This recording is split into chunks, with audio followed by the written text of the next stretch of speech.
Well, good afternoon and welcome. Again, my name is David Replag. I'm here in two different capacities. First, I serve as Vice President for Federal Programs with the Tri-City Development Council, or TRIDEC. And TRIDEC has been advocating on behalf of the Tri-City community for the funding and policies needed to support Hanford's missions since 1963. I also serve as Executive Director for Hanford Communities, which represents the local governments in the Tri-City area on Hanford cleanup issues. Hanford cleanup is critically important to the Tri-City community.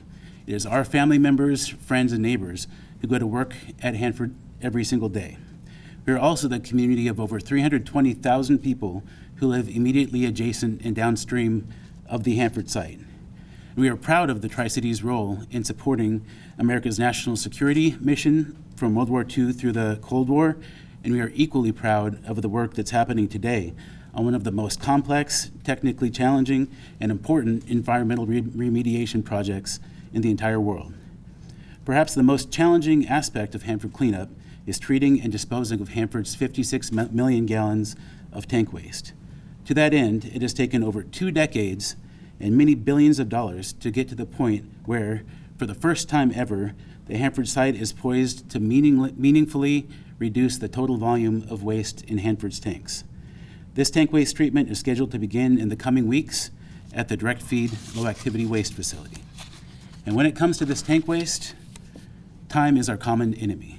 The longer it sits in these tanks, some of which are over 80 years old, the greater the chance is that something will go wrong.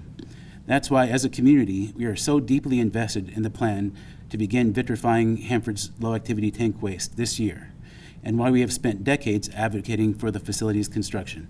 And again, we are so very close. I would also add that any decision not to move forward with low-activity waste vitrification would have profound short and long-term effects on our community. Today, approximately 3,000 Tri-Cityans work at the waste treatment plant. They have families, they are raising their children here, and they are deeply committed to their work to protect the environment and the Columbia River. Unfortunately, many of them are also not sure if they will have a job next month. So as a community, we want to see Hanford cleaned up. We are eager to move on to our next chapter, driven by clean energy generation, decarbonized industrial manufacturing, research and development, and innovation, much of which can be done on Hanford land that is returned to the community as cleanup progresses. This next chapter requires successful tank waste treatment, and that begins with the direct feed low activity waste facility. And with that, I'd also like to take a moment to briefly recognize and thank Senator Murray, Senator Cantwell, and Congressman Newhouse, who have all been working around the clock with Governor Ferguson to get to the bottom of this issue. And thankfully for us, although Governor Ferguson is still relatively early in his tenure as governor, he is no stranger to Hanford issues. In his previous role as Attorney General, he played a tremendously important role in the successful completion of the holistic agreement, and he has remained 100% committed to safe and effective Hanford cleanup now that he is governor. And I'd also like to add, Governor, welcome back. You've only been here in office for less than 10 months, but this is, I think, your third time being here in this very room. And so we sincerely appreciate your engagement and your interest in these issues that are so important to the Tri-City community. Thanks, Dave. Appreciate it. Thank you. Yeah, thank you.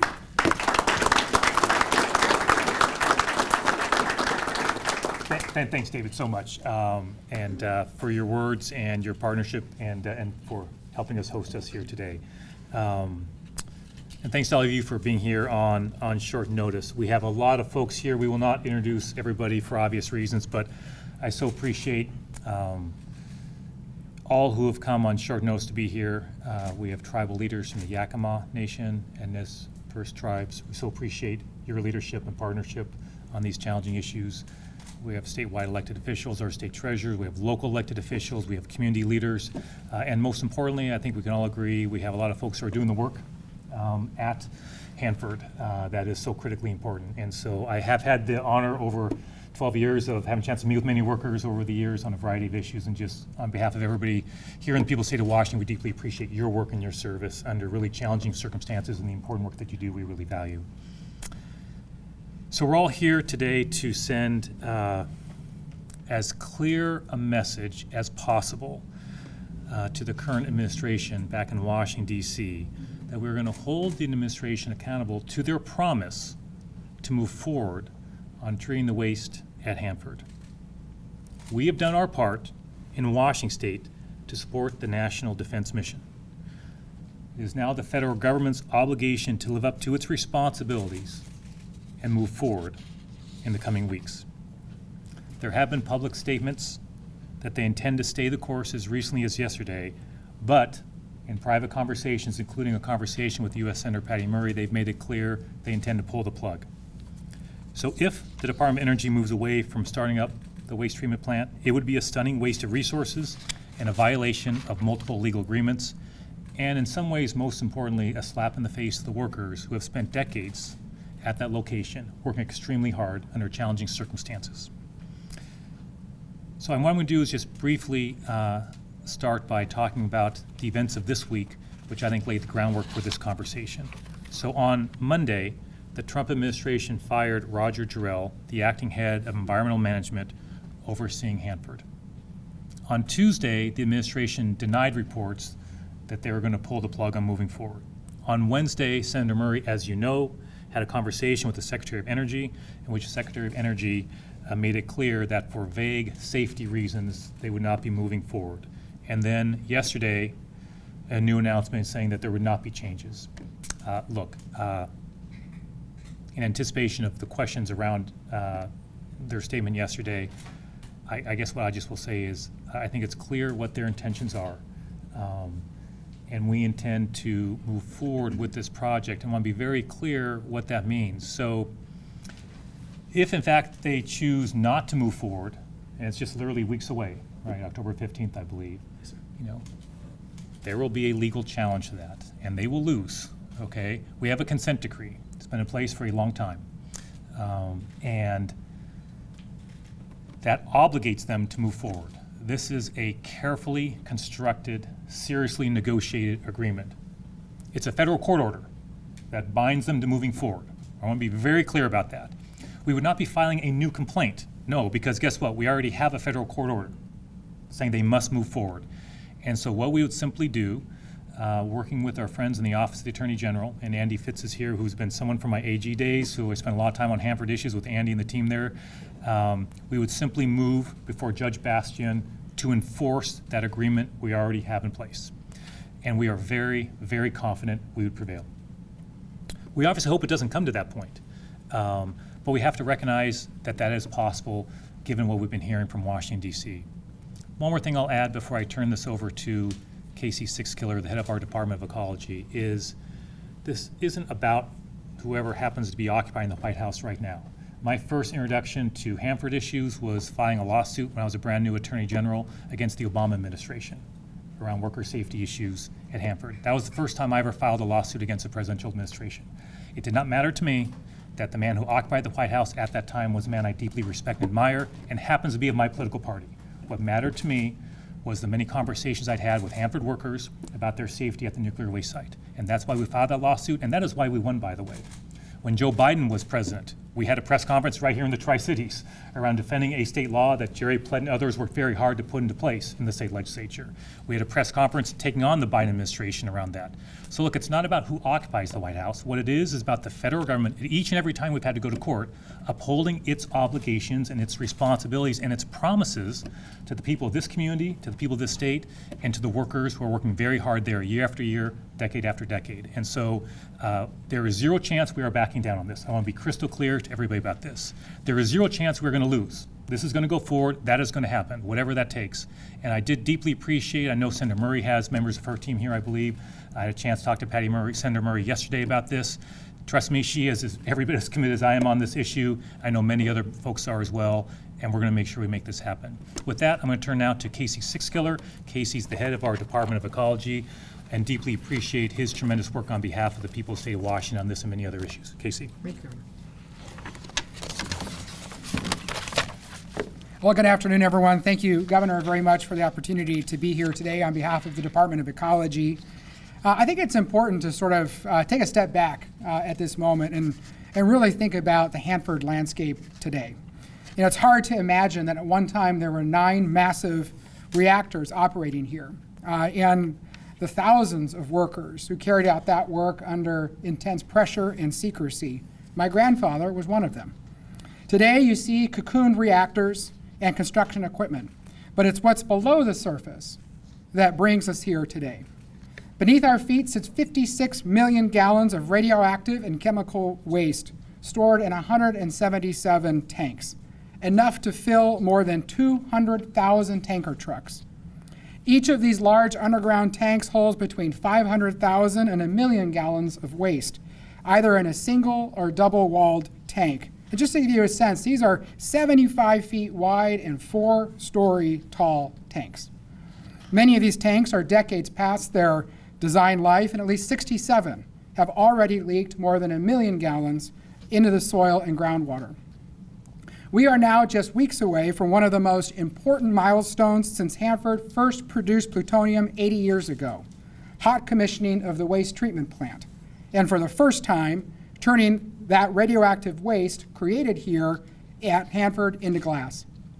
This moment has been decades in the making and built on over $30 billion of taxpayer investment.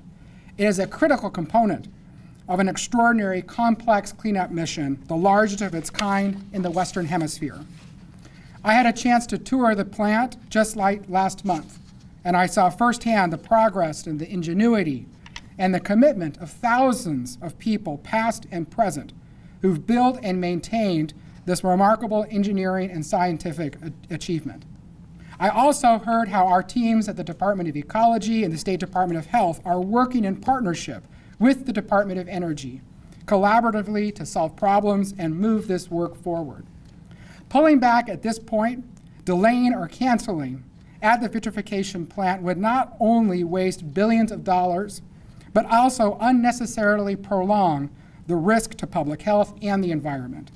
It would keep dangerous waste in tanks that we know are aging and leak prone, and as the governor said, would undermine the legal agreements that hold the federal government accountable to Washington State and the Pacific Northwest.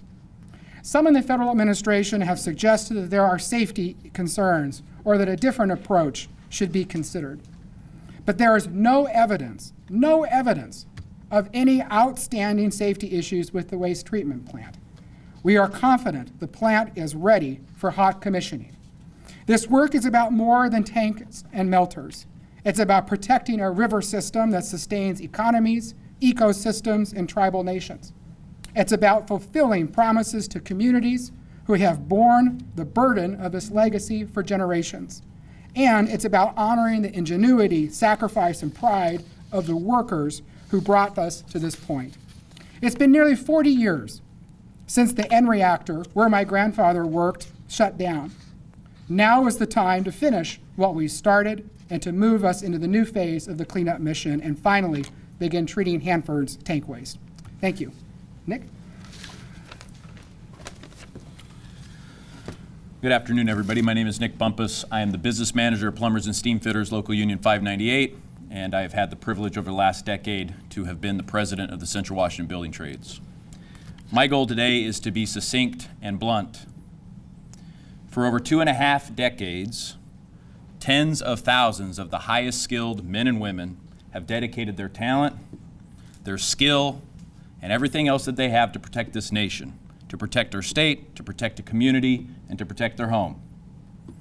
For over 2.5 decades, community organizations, businesses, union labor have invested endlessly and tirelessly to ensure that the current generation of the skilled workforce is maintained and that the future generation is cultivated. We have delivered on that promise. We have delivered generations of American ingenuity and American know-how. For over 2.5 decades, this project has always been to us more than a paycheck.